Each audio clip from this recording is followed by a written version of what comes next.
An 18-year-old boy is convicted of attempted murder and sent to a savage juvenile detention facility. Inside this violent place, survival isn't free, it has a price. The boy, Cheongmin, starts hustling. He clears snow for other inmates for 300 yuan. He warms their shoes in winter for 100. He even degrades himself by acting like a dog for 200. He does all of it for one person, his childhood love, Dayeon. He needs money because he wants to escape with her. His entire life has been shaped by pain. His father, a ruthless gangster, beat him daily. Even when Chase was exhausted and barely standing, his father forced him upright just so he could keep hitting him. Yet Chase never gave up hope. He believed that once he finished school, he and Dayeon would finally leave the city and move to Seoul to start over. One night, that dream shattered. When Chase returned home, he found Dayeon lying on the floor, covered in bruises. The man who did it was his own father. Chase didn't say a word. He picked up a vase. When he came back to his senses, his hands were soaked in blood. His father was alive, but only barely. The doctors said he might never wake up. Chase thought the court would understand, knowing how long he had suffered abuse. But he was wrong. The sentence came down, 3 years for attempted murder. Before he was taken away, Dayeon held his hands and begged him to behave, to earn early release, and to remember their promise to move to Seoul together. So in prison, Chase obeys. He keeps his head down and works non-stop. One day, the cell boss, Sullivan, decides to entertain himself. He makes Chase stand still and uses him as a target. If Sullivan hits Chase's nose with a slingshot, Chase wins 500 yuan. But the rubber snaps and the coin drops straight into the toilet. Chase thinks he's lucky, easy money.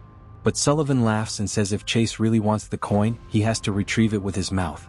Everyone roars with laughter. Someone had explosive diarrhea in that toilet just yesterday. Still, Chase doesn't hesitate. He plunges his face in and pulls the money out with his teeth. For Dayeon, he'll sacrifice anything, even his dignity. Later that day, a terrifying inmate enters the cell. His name is Marcus. He murdered 7 people and received the maximum sentence under juvenile law, 20 years. The room falls silent. Even hardened inmates tremble. Sullivan, however, isn't intimidated. He tells Marcus to submit like everyone else. But Marcus ignores him. Sullivan attacks. Marcus turns to defend himself, but then suddenly stops. He lets Sullivan beat him over and over without lifting a hand. The inmates are stunned. This legendary killer looks like a helpless victim. From that day forward, Sullivan and his men constantly abuse Marcus. He refuses to fight back or do any work. Because of that, Chase and the others are spared. Sullivan focuses all his cruelty on Marcus instead. That night, Chase asks Marcus why he doesn't just submit. Why make things harder? Marcus doesn't answer. He simply turns away and sleeps. The next day, Dayeon is on her way to visit Chase when she is struck by a car at a crosswalk. She dies instantly. A guard from solitary confinement delivers the news. Chase's world collapses. He becomes hollow, barely responsive. When Sullivan yells at him for not cleaning the toilet, Chase doesn't react. He just stares at the photo of Dayeon in his hands. Another inmate whispers that Chase's girlfriend died in an accident. Sullivan snatches the photo and smirks.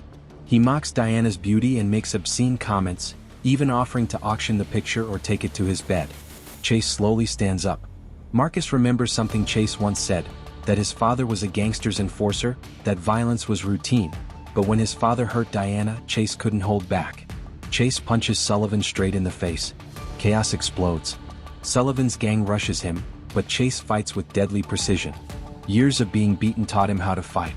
One by one the thugs fall. Sullivan ends up kneeling, begging for mercy, offering Chase money and anything else he wants. Chase answers coldly that none of it matters anymore. Dayeon is gone. Money, freedom, the future, none of it has meaning.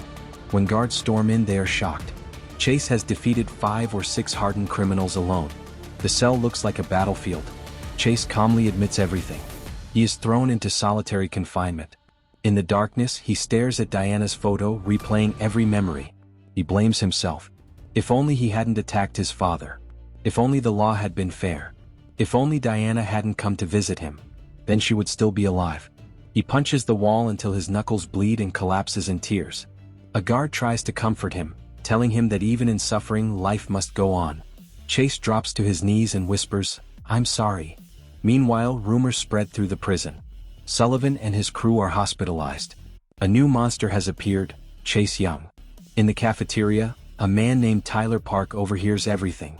He belongs to the Heavenly Dragon Syndicate. Intrigued, he asks Chase's name and memorizes it. When Chase is released from solitary confinement a week later, the guards warn him not to cause trouble.